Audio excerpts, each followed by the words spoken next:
to another booktube video from me, Lauren, from Lauren and the Books, and I'm joined by my bestest boy, and confidant. David. You always want to slide in confidant, don't you? I do. Is it from Gavin and Stacey? It just makes me smile. Somebody recently said, and this is not in reaction to this, but somebody commented on one of my videos saying, "Where's David? I miss him." Well, that person, lucky, he's here today, and also he's in the next video. The next video, in fact, is all about him. Come on, Minnie, because it's a vlog about David reading a book in a weekend. Don't get your tail in the tea. Don't get your tail in the tea. Don't be showing off. Don't fall off anywhere. Today's video, it's going to be a lovely little chat about films between me and my fiance. I say fiance, I'm not wearing my ring today. I've got, look, you can see how dry my skin is underneath my ring.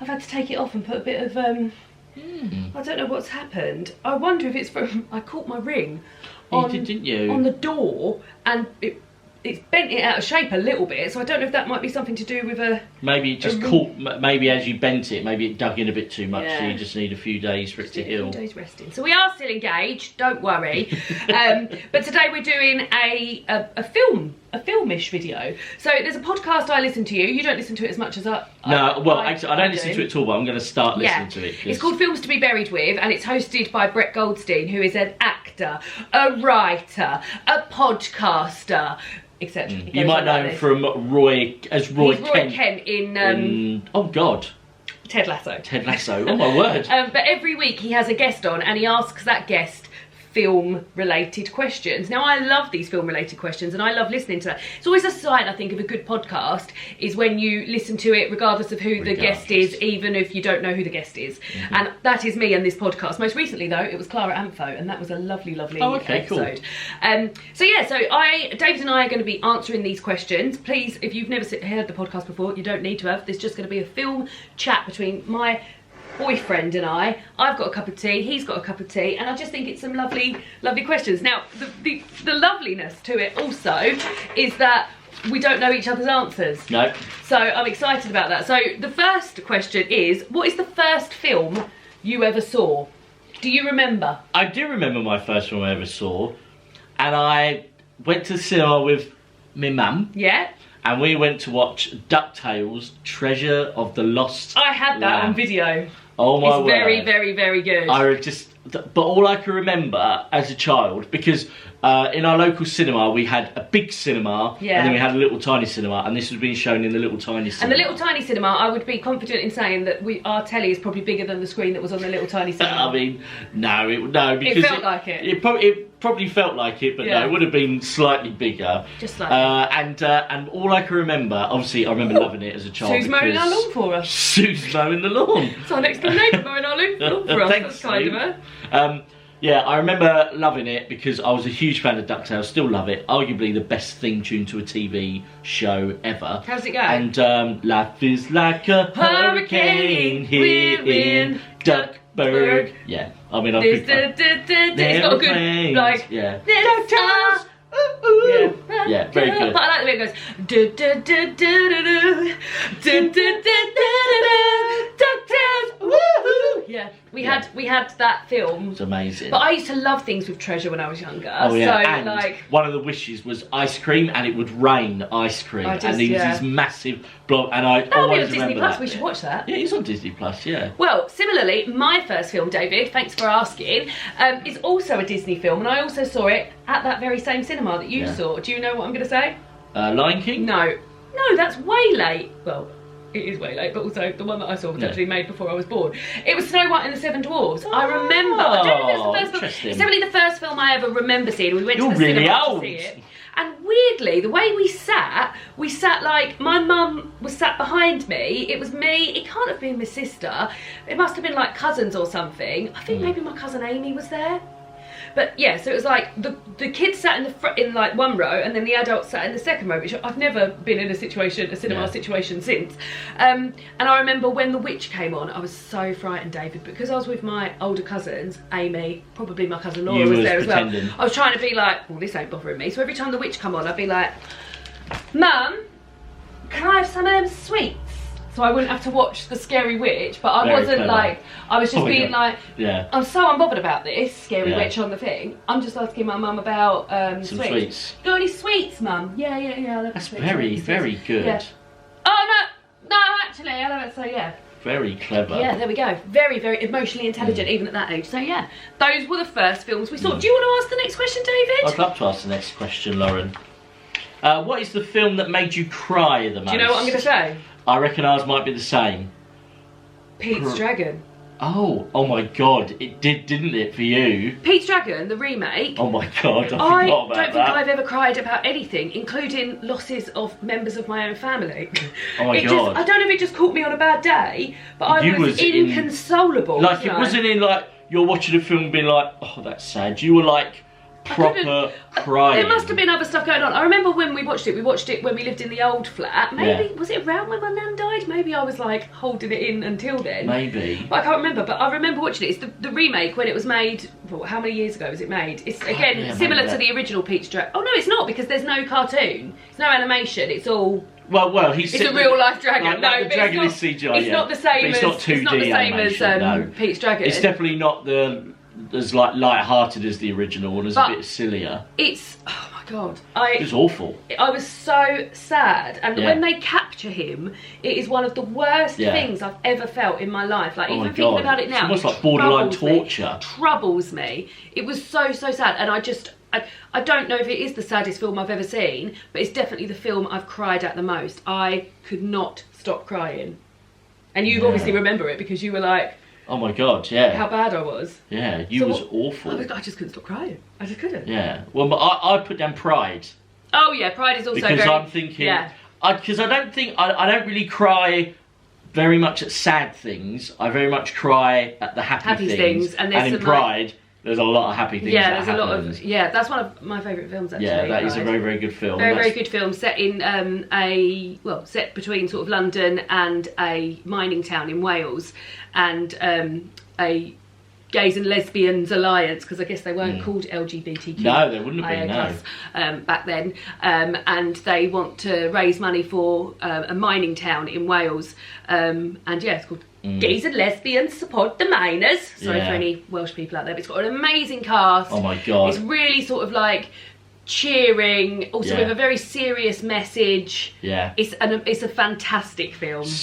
One of the best British movies. Yeah, and it's got a bookshop in it called Gay's the Word, which like they filmed it in Gay's the Word. Have you not been there? I don't think no, I haven't been there, not yet. I've dragged my sister and my dad along, so lucky. But we've just not been to London for a long time together. But yeah, so that's a good film. So like happy tears. Happy tears. Very, very sad tears from me. Very, very happy tears from you. Next up is the film that scared you the most. Now, neither of us are big, scary film watchers.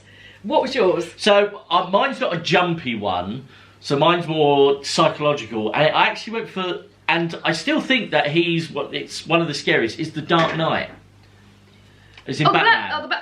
Batman one, yeah. And it's purely because of the Joker.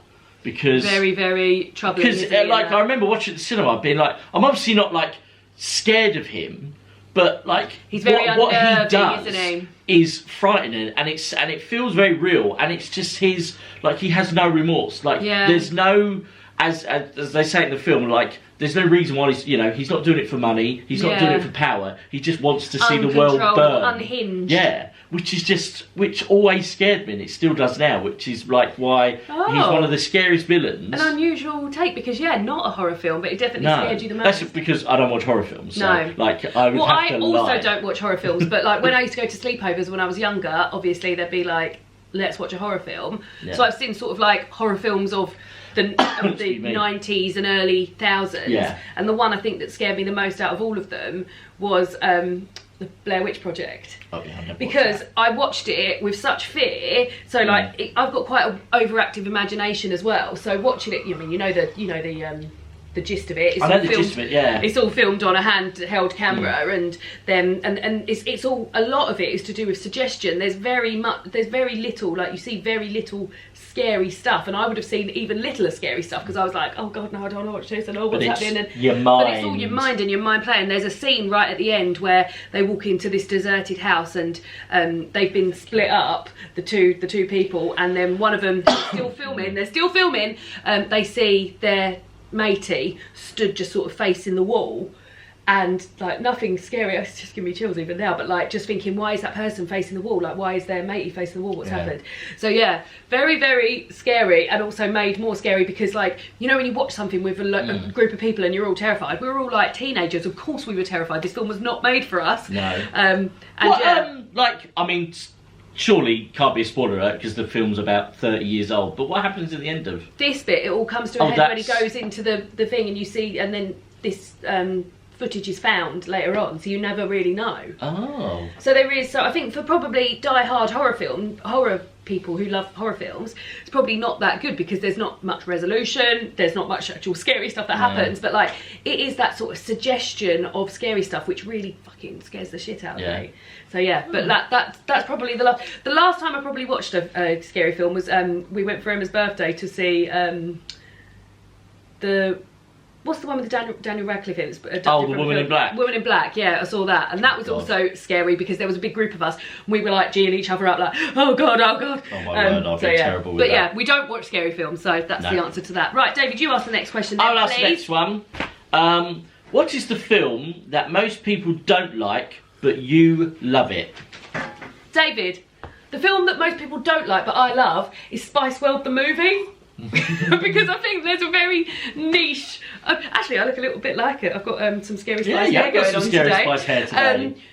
Well, I love the Spice Girls, and I remember going to see this for my birthday when I was younger. Weirdly, my sister, so me and my mum went to watch Spice World, and my sister, they were like, oh no, it's going to be too, it's too grown up for my sister. So my dad took my sister to see that like She-Devil film, which Elizabeth Hurley was in and Brendan Fraser's in it. What's that called? Oh, and I've seen a trailer for that, and that is very sexy. So I don't know. Oh my God, that is Bedazzled. Bedazzled. Yeah. So I remember her and my dad going to see that, and me and my mum going to watch Spice World the movie.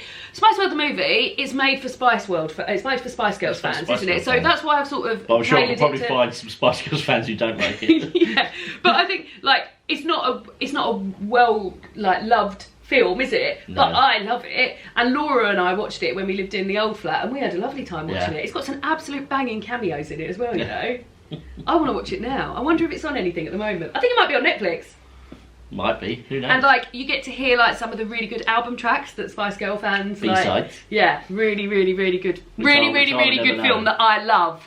Yeah. David, what's your film that most people hate but you love? Well, I had to do a little bit of research into this because I wasn't sure the general thought of it, but it's not very well liked, but I love it, and it's We Bought a Zoo. Oh, is it not very well liked? It's not very well liked. I also very much enjoyed it. Rating. On what grounds? Well, just people think it's a silly story, even though it's a true story. Well, it's a true story, sort of like. Yeah. To fit the film, isn't it? They've taken an idea. But yeah, it's just lovely. Like Matt Damon, his wife has sadly died of cancer, and he wants to find a new place for him and his 2 kids to live. And he decides on this zoo that needs to be fixed up in time for the summer season. Yeah. And my word, Scarlett Johansson in it. Scarlett Johansson. Elle Fanning, who I love. Yeah. It's got really, I really enjoyed it. Lovely I can't believe people don't like it. It's got a really good soundtrack as well. It's got a very good soundtrack. Yeah, a lot of people don't particularly like the soundtrack. They find it too cheesy. It is cheesy. But oh my word, that makes me cry quite a lot as well. A lot of happy tears. Make me cry as well. There's a very cute little girl in there. And we've actually been to the zoo that the boot because yes, we did. And we've been to Dartmoor. So cross because we're all so enthusiastic. And so the zoo is based in the Dartmoor like zoological park. In the southwest, and we went on holiday there, and we went to the zoo, and we had a lovely little day, didn't it? It's not a very big zoo, but we had a nice like 2-3 hours there. There was nobody there. Just walking around. Yeah, it was nice. So yeah, that's. I had a few in my mind, but that one was. That popped out the most. That's a good one, but I didn't realise it was so sort of... I will be honest, like, I'm not much of a film buff myself. I sort of know what I like and watch those things, but I do remember when that came out of the cinema, because it was at the time I had a cinema pass, and being like, why the fuck would I want to go and see that? Yeah, so that's it. I am that person. For me, it's like a perfect Sunday afternoon film. I am that person. Right, okay, the next question is, what is a film you used to love, but you've seen it again recently, and you did not like it? Iron Man. Iron Man. Oh, the Iron Man. I was thinking of the Iron Giant. Giant. I've never seen the Iron Giant. That's supposed to be a fantastic film. But Iron Man, the Robert Downey Jr. Marvel the ones. first ever Marvel film. Yeah, I think it was. Yeah, so it's the one that pretty much started the whole like rejuvenation of superhero movies and the Marvel Cinematic Universe. I loved it when it first came out. I used to watch it so much. Tell me the storyline, because I obviously must have seen it, but I can't. So he's a billionaire. I mean, he still was a billionaire before he died. Spoiler alert in Endgame.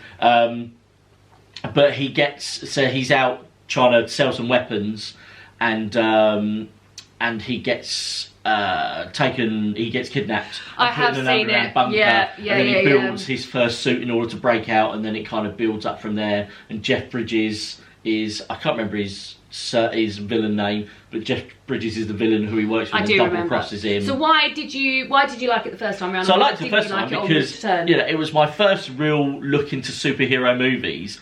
Never really had any interest in the comics and stuff like that, but I kind of, and I just loved it, and especially it was probably like the first real kind of post-credit scene where you got excited about something. Have they always done that? Has that always been a sort of Marvel thing? Yeah, but since there. But I remember X-Men used to have post-credit scenes. Does X-Men predate? I think it does. I think X-Men was before. But X-Men didn't grab the world like no. But Iron Man did. I remember sitting when I was at university and then sitting till the end, knowing that there was a. Oh, really? It was actually the scene where the chess piece moves at the end of. Oh, because of Magneto. Yeah. Oh yeah, I do remember that. So I do remember they used to have. You knew of the Avengers. Because you knew of them, but then when they was like teasing it, and obviously in real life they were starting to cast other people, you knew other movies were coming out. It was so exciting, and then now. Why don't you like it now? Well, because when I watched it for my Marvel March, like last year. The year before? Oh no, it was last year. It was last year. He was just, oh my god! Like I know he's a bit of a dick anyway, but Tony Stark was a complete prick. I just didn't like him, and I just thought he was a very like chauvinistic. I mean, because obviously things like that are highlighted a bit more now, but at the time it wasn't. And of course, I was just going along for the ride and loving it. But now, I just thought he was a right dick, and I just didn't like him. Well, there we go. Yeah. So my film is, and it's not something I've watched recently, but I remember going to the cinema. Me and Elena went to the cinema to watch it, thought it was absolutely the funniest thing we'd ever seen. And then one night we were at Jenny's and we said, oh, let's watch this. Me and Elena went to see it at the cinema. It was so funny. Do you know what I'm going to say? Is it Drop Dead Fred? No, it's This Is the End. Oh yeah, I like So This Is the End is a film where a lot of sort of like the comedy set from the names you'd recognise, Seth Rogen, say it quietly, James Franco, the guy who's in Pineapple Express, and what's his name? The guy who's in Pineapple Express and the one who's in Daniel. How to Train a Dragon. Oh, I can't remember his name. No, that sort of group of people. Craig, what's his face? Craig Robinson. Craig Robinson, like that sort of people. And they all play themselves, and it's the end of the world. It has some amazing cameos. It has like Emma Watson in it. There's some really good. And like at the end, I mean, this is a massive. Well, it's not a spoiler, but it was just something we weren't expecting. But at the end, they all go to heaven, and in heaven, Backstreet Boys are playing. Yeah. And it was just such a bizarre thing. We thought it was hilarious. We couldn't stop laughing at it. We thought it was brilliant. And then when we watched it again, nobody was getting it. Me and Elena were both like, is this even the same fucking film? We couldn't stop laughing the whole way through when we were in the cinema. We thought it was amazing. So yeah, that is my film. It's a random one because it's not one, because we're trying to watch 100 new films a year. It's very rare that we would sort of re-watch stuff unless we know we love it. Yeah. So yeah, but that was one that I didn't love on the second watch. Right, go on then, David. I want you to answer this one because I want you to answer the next question first. Okay. What is the film that means the most to you? Not necessarily the best film, but the experience around it. What do you think I'm going to say? Well, I wonder if we're going to say the same. Well, mine's Back to the Future. Oh, mine's not. Right, yours is Back to the Future. Yeah. Well, obviously, I am a huge fan of Back to the Future, but it means a lot to me because I had one of the best days of my life. It does say. We went to the secret cinema. We went to the secret cinema, Back to the Future. We went on the last day it was on, and it was in Stratford in London, and it was just one of the best days of my life. I was so excited before it. I was a little bit worried because they had cancellations and stuff, and a lot of people were complaining about it. And well, we should explain what Secret Cinema is. It's a company in the UK where, whereby they sort of elevate a film brand and set up a they kind of put you in the movie, don't they? They make it immersive. So they've done all sorts of different ones, and most recently, actually weirdly, they haven't done a movie. They've done Bridgerton. But when we went, it was Back to the Future, and they set up the square where the town hall is, and all of the shops, and they've got actors playing parts of that. They encourage everybody to dress up and give you different jobs and things to bring with you. Yeah, you can interact with them as much or as little as you want. Yeah, which is for me is not at all. Yeah, and I accidentally stole some postcards on the day. Yeah, they had a shop that was selling postcards. They had like a post office, and they had like about 4 different posts. I was like, oh, I'll get a couple of each of them. And I walked away, and then I showed Laura, and Laura went, when did you pay for them? I was like, oh, I didn't realise I was supposed to pay for them. But they had like a diner and everything, and they ask you not to take photos so that everything's a surprise when you go there. You had to hand your phone in at the desk. It was really good fun. So we went to one of those. Vicky bought it for us for your birthday, didn't you? And then when the lights go down, so on the tower. And you watched the film while you're there. On the tower is where they showed the film, and then as the film's playing, they act out the scenes as they're happening. So, like when you first see the DeLorean come out of like out of the van, there's a little screen that opens up, or a little door that opens up just under the screen, and then the DeLorean comes out, and then 2 actors act it out, and then as like the chases are happening, the chase happens around you. It's very slickly made. And also, I'd never seen the film before. No, you hadn't. So it was like a really immersive sort of experience to first... The only slight down was that we had to leave like 5 minutes towards the end because we had to get the last train home, which I was annoyed. Like, they should have blooming done later trains. Well, that's no, they wouldn't just do... They'd have to do later trains for everything. But quite often these things, because you got offered free tickets to the James Bond ones, but quite often they need a big plot of land, and normally it's in the arse end of nowhere, like somewhere on the... Zone 6 in London somewhere. This was actually in Stratford, where your office is now. Yes, it is, yeah. So there we go. That's David's. Mine is David. Casino Royale. Oh. The Die Hard film that we went to see. So when David and I first got together, we met at a pub and exchanged numbers, and we were texting, weren't we, all week? And then I was away with my family. My parents have got a place in France, and I was staying with them in France, and then when I come back we went out for a night, didn't we? And then you invited me to come round the following week, and when we came round we watched Casino Royale. And I remember sort of sitting on your bed watching it, and were we holding hands? At some point we did, yeah. Very cute. I remember being really nervous about thinking, should I hold her hands yet? And then I did. You're so sweet. And then that weekend, so that was in the week, I also remember as well that your mum, dad, and I don't know who was at home at that point. I don't think Vicky was. I think Vicky was still working on the cruise ships. They'd made themselves scarce so that when we got there, like when I arrived and when I left, no one was downstairs, which now, like, knowing that house is like unheard of. No one's ever scarce in that house. No one ever is. And then that weekend we went to watch, I think it was Die Hard 5. Yeah. And I can't remember what it was called, but the tagline was Yippee-yi-yi, Mother Russia. Yeah. And it was about his son, wasn't it? It was. I can't remember the guy who played his son now. Yeah. But and they had. So those 2 films are the films that I've sort of like. They are not my favourite films, but whenever I think of those films, and I have watched Casino Royale since, because you love it, don't you? There's some lines it's a very, very you good absolutely film. love. Yeah. And yeah, we haven't watched Die Hard 5 or whatever it was called. I'm not intending to. No, but I always think of, like, when I see any advert for Die Hard, even like, because the other ones aren't anything like it. One of them's like quite Christmassy, isn't it? But when I think of Casino Royale or Die Hard films, I always think of like the early day, literally the early days, like the first week of me and you getting together. We watched Casino Royale in the week and then went to the cinema. And watched Blooming Die Hard. I don't think there was anything else. No, I don't think there was anything else. It was because it was February, wasn't it? So there isn't much on in February. No. So there we go. Right, okay. Right. You want to ask me this question? This is my hardest question that I really struggle with. So, what is the film you most relate to? And this might inspire me to change my answer. David, you're going to love my answer. Yeah. Christmas in a Day. Oh, nice. So Christmas in a Day is a film that was made by Sainsbury's, which is a supermarket company in the UK, supermarket chain.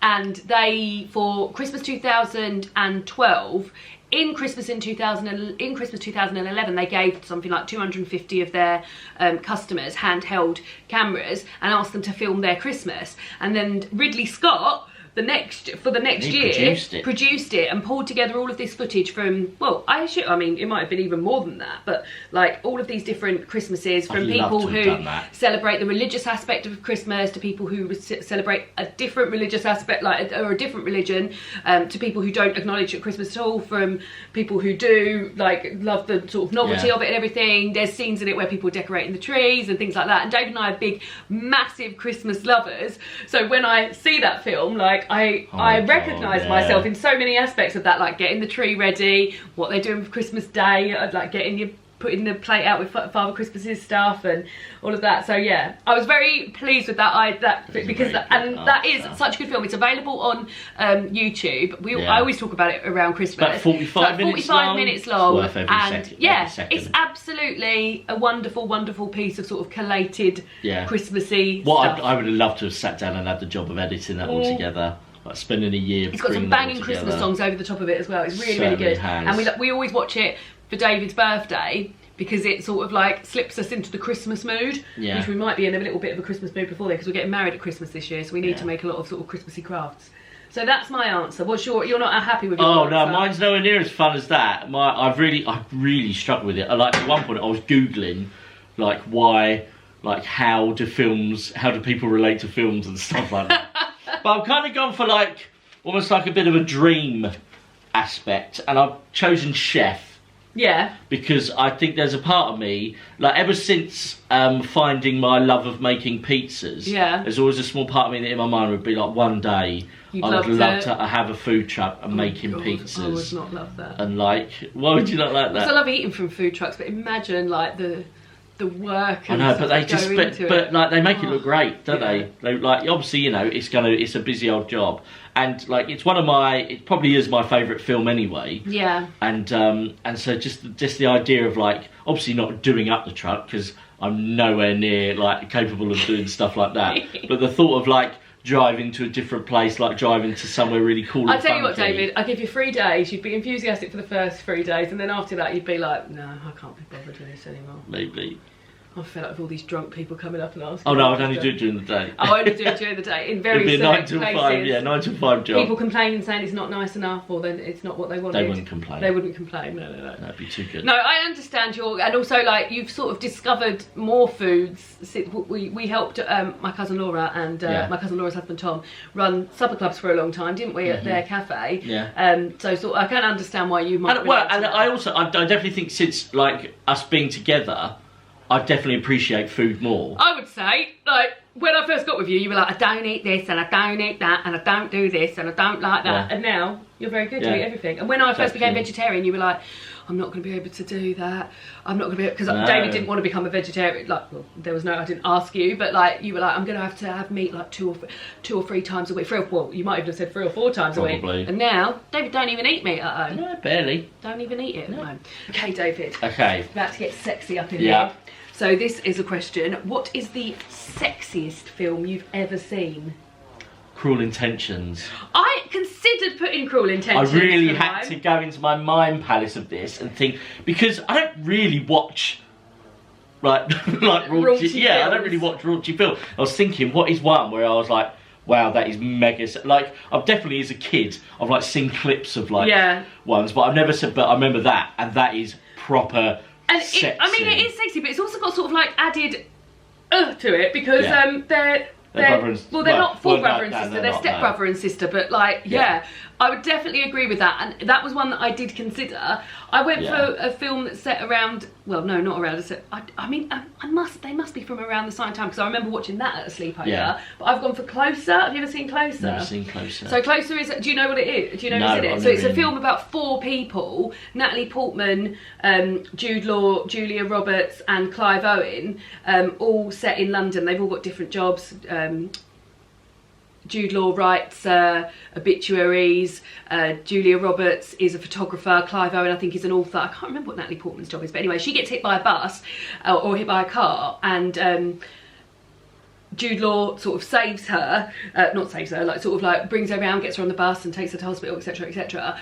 And then it's about these 4 people's interlinking lives. There's affairs going on, there's sexy stuff going on. I also, weirdly, I saw an amateur dramatics production of it when I was at university before I saw the film. So I watched this sort of like quite sexy play where there's not like I can't remember in the film, I think there is like actual sex in it, but I remember thinking, my god, this is very sexy for us to be sort of watching this play of people doing this. And then when I watched the film as well, so yeah, it's not like shag a minute, and it's not like wanking your stepbrother off over his trousers like in Cruel Intentions. Well, I was going to say, I didn't really talk about Cruel Intentions, so it was about, what's the actor's name? Ryan Philippe. Ryan Philippe, yeah, him and Sarah Michelle Gellar are step brother and sister, and they kind of make a bet, don't they, that he can't get woo the new Reese Witherspoon, the new uptight girl Reese Witherspoon, and the prize if he does is that he gets to sleep with his stepsister, and she like proper teases him by like gyrating on him and and wanking him off. That is so there's those 2 fun's films. Are right low, isn't it? But there's a subcategory to this question, and the subcategory is, David, troubling boners and worrying wide-ons. What film did you find arousing that you weren't supposed to? So there was a movie that came out, I think when I was in I think it was about 2005, 2006, and it was called Stick It. I've not heard of it. And it was a proper shit film, but it's about a group of like college gymnastics, or like gymnasts, and it's basically them like training to go to like the Olympics and stuff. And Jeff Bridges in it. And back then, like I just thought it was just like a load of sexy women, just like in. I know it sounds proper weird. It's not supposed to be sexy though. No, it's just about them training. But you couldn't believe it. No, of course not, because like the lead actor, I fancied the pants off of her. She was so lovely. But it wasn't supposed to no, be. It wasn't. No, it's definitely not. Like, because you Gymnasts, beware, David fancies you. Do you know what I'm going to say? No. Oh, Lion King.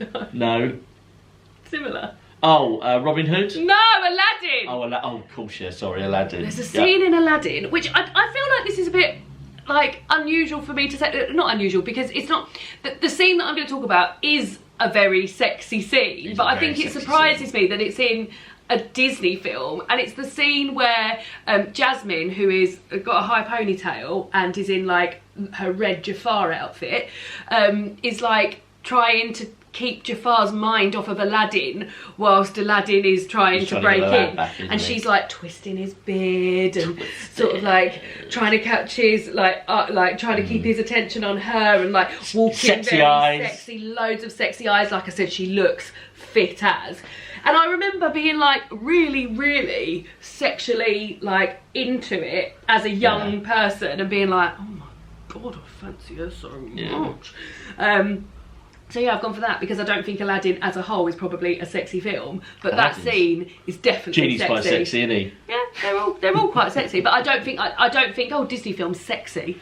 So there we go. Right, what's the next question, David? Ask me. What is objectively the greatest film of all time? Well, objectively, I've gone for probably Lord of the Rings. And in particular, Return of the King, which is also a film that I do really, really enjoy. When I was thinking about these films, because you hadn't seen them until we got together and we watched all of them, didn't we? No, I'd seen the first. I remember going to cinema to watch the first one, but I couldn't remember anything about it. They hold up, considering they were made like 20 years ago. Maybe even longer. No, 20 years ago, 15 I would have been when I went to see them. Like, they look spectacular. The acting in it's amazing. It doesn't feel cheap. It doesn't feel like I'm not picking holes at it because it's aged terribly. Like, it's all amazing.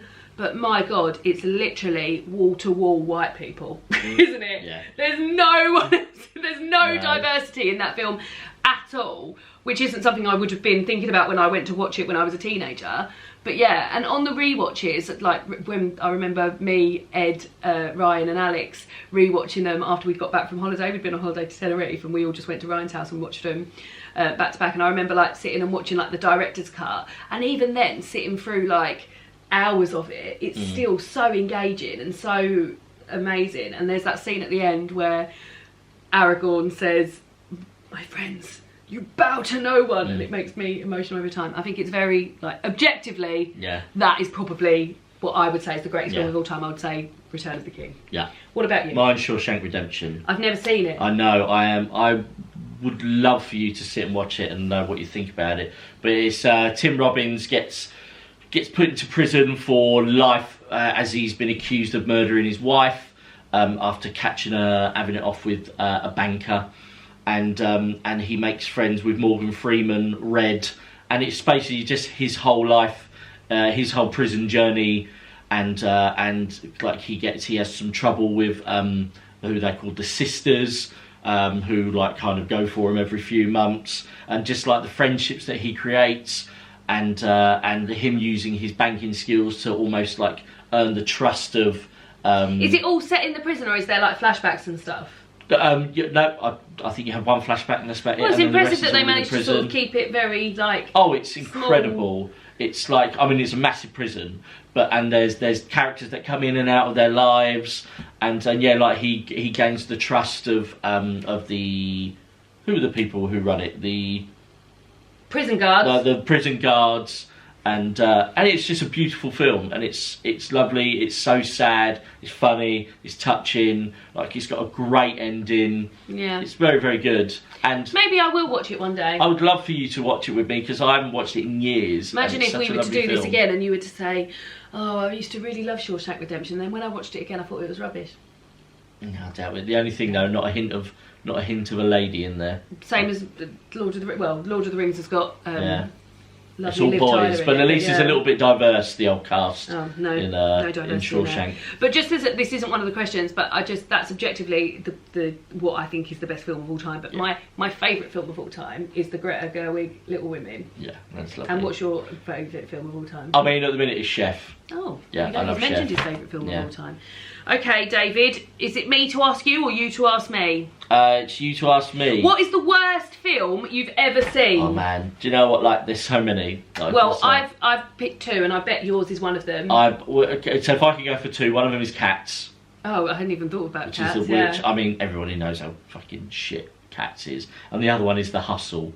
Oh, the one with Anne Hathaway and Rebel Wilson. She appears in both of yours then. She does, sorry, Rebel Wilson. Oh my god, that was so offensive, because there's a whole section in that film where she pretends to be blind. Yeah. And it's just so like fucking missing. It's so tone deaf. It's unbelievable. It's really bad. It was very, very bad. I hated that bit. I just hated it all. I remember there was a bit where she tries to woo. The reason we carried on watching it, by the way, is because we when during lockdown we took it in turns with a group of friends. There were 6 of us in a WhatsApp group, and every week we'd pick a different film.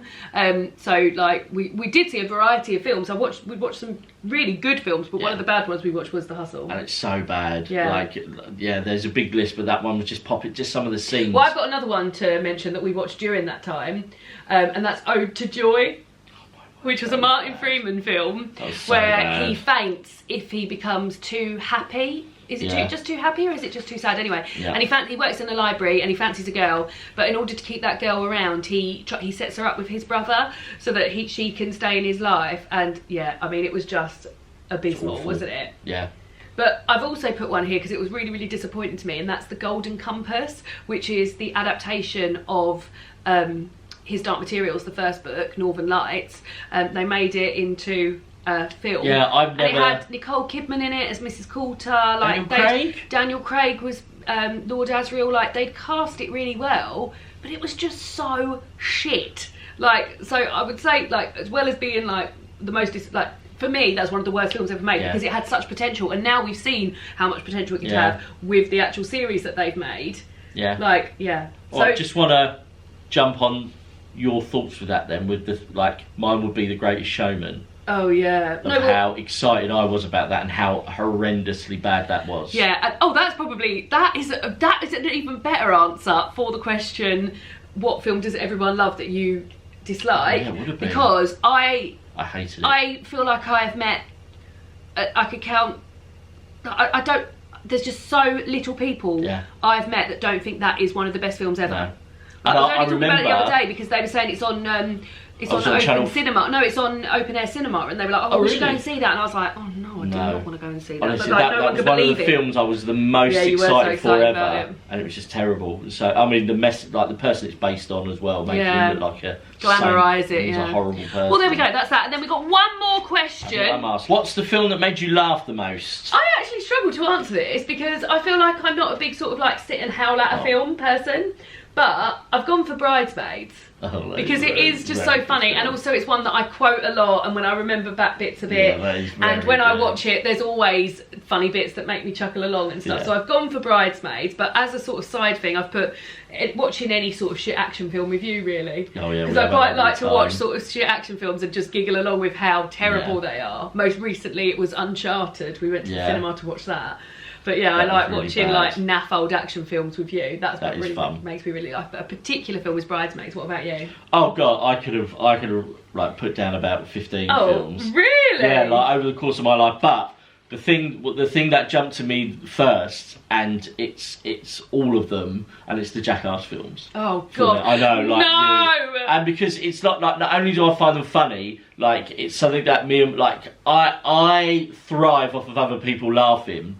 And so when I've gone to the cinema to watch the Jackass films, I always go with some friends, and it's just brilliant because you all set each other off. We all set each other off, and like especially not necessarily the last one, but other ones that I've been to. Like we've had a few beers beforehand, so you're already like a little bit loose anyway. And because I grew up watching Jackass, and I just love it so much. And I hate people falling over, so it's definitely not for me. Nothing for me, no. So it's like I went to watch. So they just released Jackass Forever. And the first time I went on my own to watch it, and I found it very funny, but not quite as funny. And then I said to my friend like wanted to go and watch it. I was like, well, I'll go and watch it as well because I have my cinema pass, so it wasn't costing me any extra. So I went with him again, and then when we was in the cinema, so we was together, and there was about a group. There's about 3 or 4 groups of about 4 or 5 mates who were together, and they was all having a few beers as well. And that just made it, and I found it 10 times funnier because I was with a friend who was laughing, and then everybody else found it a lot funnier. Well, that's nice at least. I want you to find things funny and enjoy time with your friends, but those films, I've watched one, I went to the cinema to watch one, I'll never ever watch them again. No, I wouldn't expect you to, but that's just, oh my god, I can watch them all day. Well, that's good. So there we go. There are some. I really enjoyed that. Did you? It was nice to chat about some films, wasn't it? Those are questions from the Films to be Buried With podcast, hosted by Brett Goldstein. Go and subscribe if you like films, and you'll really like that podcast. I promise.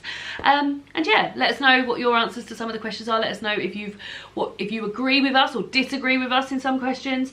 And yeah, I'll see you all again soon for another picture video. Goodbye.